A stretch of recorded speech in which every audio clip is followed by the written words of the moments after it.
Welcome back, everybody, for another deep dive. Oh, yeah. This one's going to be, I think it's going to be pretty fascinating. Yeah. We're going to be looking at Spiritism, Cool. and in particular, we're going to be looking at concepts like vital fluid, vital principle, and ectoplasm. Okay. So this is, those energies that Spiritism says kind of animate us and connect us to the spirit world. Our source material for this deep dive is, it's pretty cool, actually. It's a Q&A episode from a Brazilian Spiritist radio show called Respondendo aos ouvintes, which translates to responding to the listeners. It's from Radio Rio de Janeiro. Nice. It features all sorts of questions about Spiritism, but we're going to be zeroing in on the ones that deal with these vital energies. Right. I think you'll find this one, I think you'll find it insightful. So let's jump right in. Our first question is from a listener who is curious about the difference between vital fluid, vital principle, and ectoplasm. I have to admit, these terms always kind of conjure up these images of, like, spooky glowing goo for me. Right. Yeah. It's interesting how those terms sort of capture the imagination. It's not quite as, visually dramatic, but they do point to some pretty fundamental ideas in Spiritism. Okay. And so to answer that question, I can tell you right off the bat that vital fluid and vital principle, they're basically interchangeable. Okay. They both refer to that same, life-giving energy that animates all living things. So what about ectoplasm? Where does that fit in? Where does that fit in? Ectoplasm is actually a term that was coined by researchers outside of Spiritism. It's not something that Allan Kardec himself used. Okay. But in Spiritist circles, it's often used synonymously with vital fluid or vital principle. Okay. Particularly when we're talking about mediumship. So it's all basically the same stuff. Yeah. Just different names depending on who you're talking to. Exactly. Okay, I got it. And, it gets really interesting when we start to consider the work of André Louise, Really? who's a prominent spirit who communicates through mediums and has written extensively about Spiritism. Yeah, I've heard of it. It's quite well known in Spiritist literature. Yeah. And his books like Evolution in Two Worlds and Mechanisms of Mediumship offer these really fascinating insights into the spirit world and the nature of these energies. For instance, in Evolution in Two Worlds, he describes this scene where a doctor's spirit detaches from his physical body during an out-of-body experience, and he's enveloped in what he calls an ectoplasmic robe. Okay, now that sounds like spooky glowing goo. Right. So what exactly is this ectoplasm? Well, in essence, you can think of it as this subtle semi-material energy that's linked to our physical bodies through the paraspirit. And the paraspirit, you can think of it as a spirit's non-physical body. Right. Sort of like this intermediary between the spirit realm and the physical world. What's really interesting, though, is that this ectoplasm carries the mental and emotional imprints of the spirit. Oh. It's almost like a spiritual fingerprint. I never thought of it that way.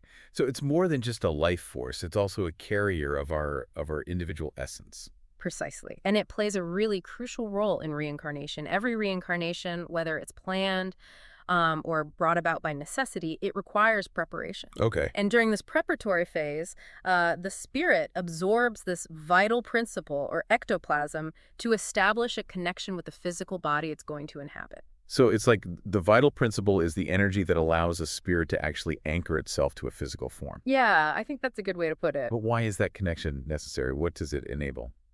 Well, it goes beyond simple embodiment. Okay. It facilitates this interplay between the spirit's experiences and the physical body's development. Okay. So it allows the spirit to learn and grow through the physical world, influencing everything from, personality traits to even physical characteristics. It's this complex dance between the spiritual and the material. I see. So it's a much deeper connection than I initially realized. Yeah. It's like the vital principle bridges the gap between who we are as spiritual beings and who we become in our physical lives. Exactly. And here's where it gets even more intriguing. Okay. This vital principle isn't just something that's found in humans. It exists in all living things, even in, minerals, plants, and animals. Wow. So think of it as the spark of life that animates everything in the universe. So even a rock has vital principle. That's right. It's like this universal energy that connects all living things. Precisely. It's this divine element that's present in all creation. And its presence helps explain a lot of phenomena that are described in Spiritist literature. For example, there's a scene in the book Blind Fate where a character, he's being mentored by a spirit, and he visits a hospital. And as he's walking through the hospital, he doesn't just sense this vital principle in the patients, but in the building itself. Wow. Like the walls are imbued with this energy. That's such a vivid image, and it really drives home the idea that this energy isn't just within us, it's everywhere. Right. It's almost like a living web connecting everything. That's a great way to put it. It's this interconnectedness that really lies at the heart of Spiritism.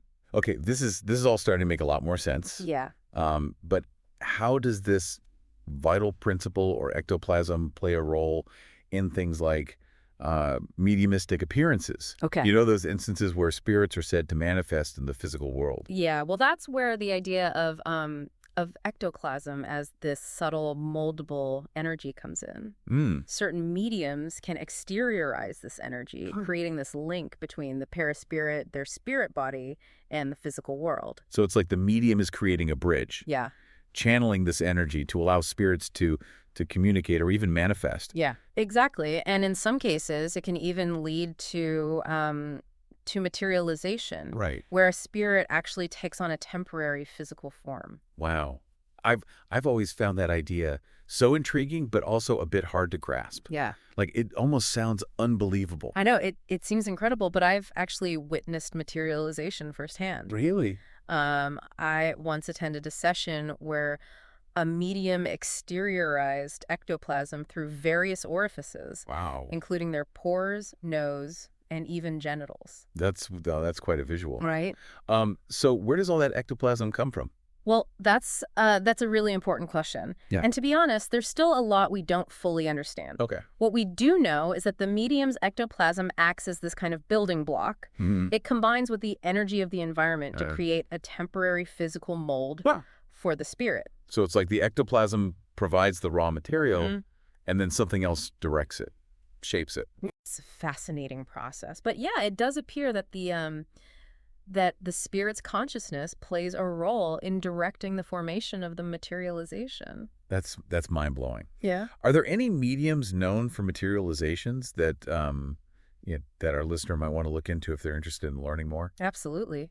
Some of the most famous mediums known for materializations include Miranda, Mirabelli, Pisatino, and Chico Xavier. Their stories and the accounts of their materializations are truly captivating. All this talk about ectoplasm being this subtle energy that can be manipulated to create physical forms reminds me of something kind of from the tech world, plasma TVs. It seems like a strange connection, but it's fascinating how those connections appear, right? Yeah. But actually, what's fascinating is that the Japanese and the South Koreans have been researching and utilizing this type of energy in their screen technology.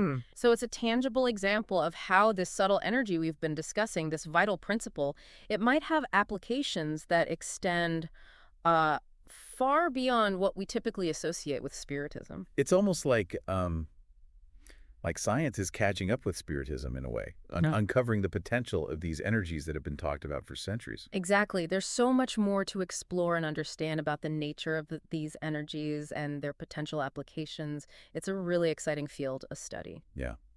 This has been so illuminating already. I bet our listeners just as captivated as I am by these ideas. Yeah. But let's move on to some other questions. Okay. That our listeners have about the spirit world. Sounds good. I'm ready to dive into more of these intriguing inquiries. Okay. So our next listener has a question that I think many people might ponder at some point in their lives. They're wondering if it's okay to pray for spirits who haven't found the light. Perhaps those who are, lost, confused, or earthbound. Right. That's a really profound question. It touches on our compassion for those who might be struggling even in the spirit world. It does. Yeah. And it's a natural concern. It is. But I want to reassure you that praying for anyone, whether they're living or have passed on, is never wrong. We're taught to love our enemies and pray for those who persecute us. And that message of compassion, it applies universally. So extending our prayers to those in the spirit world who might be experiencing darkness or confusion is actually aligned with those teachings? Absolutely. It's an act of love and compassion. And, it's interesting to consider the concept of shadow from Jungian psychology. It suggests that everyone, even the most enlightened among us, has areas of darkness within themselves. Praying for others, even those who seem lost, can be a way to illuminate those shadows both within ourselves and in the world around us. That's a beautiful way to think about it. So it's not just about helping those spirits who are struggling. Right. It's also about recognizing and addressing the darkness within ourselves. Precisely. It's a journey of self-discovery and compassion that ultimately benefits everyone. I love that perspective. Okay, shifting gears a bit, our next listener has a question about a specific Spiritist practice, Evangelo Nolar, or Gospel at Home. They want to know if it's appropriate to pray specifically for discarnate loved ones during this practice. That's a wonderful question. And it speaks to that deep love and connection we have with those who have passed on. Evangelo Nolar is a beautiful weekly practice where families gather to study the gospel Right. and connect with the spirit world. However, I want to emphasize that prayer isn't confined to specific times or locations. Okay. It's a constant connection to the divine, Right. a way to nurture our spiritual connection whenever and wherever we feel called to do so. So while Evangelo Nolar provides a structured time for prayer connection, Yeah, it's not the only time we can reach out to our loved ones in the spirit world. exactly. We can transform any thought into a prayer by simply remembering them with gratitude, sending them love, or asking for their guidance. That's such a simple yet powerful reminder. It's about keeping those connections alive Yeah. in our hearts and minds, Yeah. regardless of the circumstance. It is, and those connections are powerful. There's a poignant example in the book Memories of a Suicide where spirits are actually depicted as visualizing the prayers Wow. that they receive from loved ones. It's a touching reminder of the impact our thoughts and prayers can have even after someone has passed on. That image really underscores how important it is to remember and pray for those who have transitioned to the spirit world. Our love and intentions can truly reach them. Indeed. Our connections transcend physical boundaries. Okay. Our next question deals with a topic that I think many people struggle with both within and outside of Spiritism, and that's finances. Right. This listener wants to know why they're experiencing financial problems despite praying to God for help. This is a common concern, and it's important to acknowledge that spirits can absolutely help with financial difficulties. They can offer guidance, support, and even open doors to opportunities we might not have seen otherwise. However, we also have to remember that we have a part to play. So it's not just about asking for help, it's Right, also yeah. about taking responsibility for our own situation. Exactly. While spiritual aid is available, it's up to us to take the necessary steps to improve our situation. That might mean, seeking employment, pursuing education, managing our finances more wisely, Right. or even examining our beliefs and attitudes around money. It sounds like it's a partnership Yeah. between our own efforts and the guidance we receive from the spiritual realm. Yes. And I'll offer this somewhat provocative statement. Even God won't do your part. We have to meet the divine halfway. That's a great reminder that we're not passive recipients of grace. We have an active role to play in shaping our lives and Yeah. overcoming challenges. Absolutely. Our actions matter. Okay, our last question touches on a topic that can be sensitive, especially for those who've experienced challenges within spiritual communities. This listener, who has faced disappointments within the Spiritist community, asks if the spirits who manifest in Umbanda are the same ones who manifest in Spiritism. That's a thought-provoking question, and it highlights the diversity of paths within the broader spiritual landscape. Right. First, I think it's important to remember that spirits are everywhere. They're not confined to specific religions or practices. Okay. They will manifest according to their affinities and the environment they find themselves in. So a spirit might manifest differently depending on the context, whether it's a Spiritist center, an Umbanda temple, or Yeah. even a personal setting. It's certainly possible. The environment, the rituals, the energy of the people present, all of these factors can influence how a spirit chooses to communicate. It's like speaking different languages. You might express yourself differently depending on who you're talking to and the setting you're in. That makes sense. But what about the listener's disappointment with individuals within the Spiritist community? Right. How can we reconcile that with seeking spiritual growth? Well, that's a very real concern, and it's important to acknowledge that disappointments with individuals within any spiritual or religious group, it shouldn't deter us from seeking spiritual growth. Our true connection lies with a higher power, not with flawed individuals who are also on their own journeys. So we shouldn't let the actions of a few tarnish our entire understanding of the path or prevent us from connecting with the divine. Exactly. It's like judging an entire forest by a single diseased tree. There's so much more to explore and experience. I like that analogy. Any other advice for this listener who might be feeling disillusioned? Yeah. How can we navigate those disappointments and continue on our spiritual journeys? Here's something to consider. Often, when we see negativity in others, it's a reflection of our own internal state. It's a good opportunity for self-reflection. Ask yourself, what is it within me that's causing me to feel so disappointed with others? That's a powerful question. Mhm. It shifts the focus from blaming others to understanding our own reactions and perhaps even uncovering areas where we need to grow. Precisely. And ultimately, the most important thing is to follow the teachings of Jesus, love your neighbor as yourself, and God above all things. That's the guiding principle that should inform all our interactions, regardless of our spiritual path. That's such a powerful reminder to approach our spiritual journeys and life in general with love and compassion. It's so easy to get caught up in judgments and negativity, Right. but ultimately it's about our own growth and understanding. Absolutely. It's about remembering that everyone is on their own path, learning and evolving at their own pace. Okay, moving on to our next question. This one's a bit of a head scratcher. It's about those times when, we're trying to do the right thing, we're trying to live a good life, but it feels like we're constantly hitting roadblocks. Right. This listener wants to know, if we have free will, why do bad things still happen to good people? Ah, yes, the age-old question of suffering. It's something that has puzzled philosophers and theologians for centuries. And there's no easy answer, but from a Spiritist perspective, we can look at it through the lens of reincarnation and karma. Okay, how so? Well, Spiritism teaches us that we're not just these isolated beings living a single life. We are eternal spirits on a journey of evolution. And the challenges we face in this life, they're not punishments, but rather opportunities for growth and learning. So it's like those roadblocks are actually there to help us evolve. In a way, yes. Think of it like this. Imagine you're trying to learn a new skill, like playing the piano. You're going to hit some wrong notes, you're going to make mistakes. But those mistakes are part of the learning process. And Yeah. they teach you what not to do and help you refine your technique. So in a sense, those bad things are actually helping us become better, more evolved beings. Precisely. They're pushing us to develop our virtues, to learn from our mistakes, and to ultimately progress on our spiritual journey. That's a really comforting thought. It takes some of the sting out of those tough times.